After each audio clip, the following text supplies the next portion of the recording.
ಅನ್ನು ಪ್ರಾರಂಭ ಮಾಡಿದ್ದೇವೆ.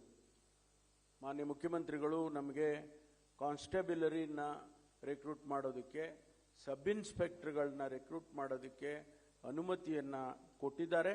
ಈಗಾಗಲೇ 545 ಸಬ್ ಇನ್ಸ್ಪೆಕ್ಟರ್ಗಳು ಟ್ರೈನಿಂಗ್ ಅಲ್ಲಿದ್ದಾರೆ.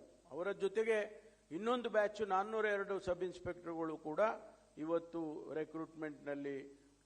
ರಿಕ್ರೂಟ್ಮೆಂಟ್ಗೆ ಅವರು ಅರ್ಹರಿದ್ದಾರೆ. ಅವರಿಗೆ ಆದೇಶಗಳು ಕೂಡ ಕೊಟ್ಟಿದ್ದಾಗಿದೆ. ಮತ್ತು ಕಾನ್ಸ್ಟೇಬಲರಿ ನಮ್ಮಲ್ಲಿ ಸುಮಾರು 16,000 KSRP, CAR ಎಲ್ಲವನ್ನು ಸೇರಿ, ಸಿವಿಲ್ ಎಲ್ಲ ಸೇರಿ ಸುಮಾರು 16,000 ಹುದ್ದೆಗಳು ಖಾಲಿ ಇದೆ. ಅದನ್ನು ತುಂಬೋದಕ್ಕೆ ಈಗಾಗಲೇ ನಮಗೆ ಸುಮಾರು 8,500 ಹುದ್ದೆಗಳನ್ನು ತುಂಬೋದಕ್ಕೆ ಮಾನ್ಯ ಮುಖ್ಯಮಂತ್ರಿಗಳು ಅನುಮತಿಯನ್ನು ಕೊಟ್ಟಿದ್ದಾರೆ. ಬಹುಶಃ ಇನ್ನು ಈ ವಾರದಲ್ಲಿ ನಾವು ನೋಟಿಫಿಕೇಶನ್ ಅನ್ನು ಅದಕ್ಕಾಗಿ ಮಾಡ್ತೇವೆ. ಕಳೆದ ಬಾರಿ ನಾವು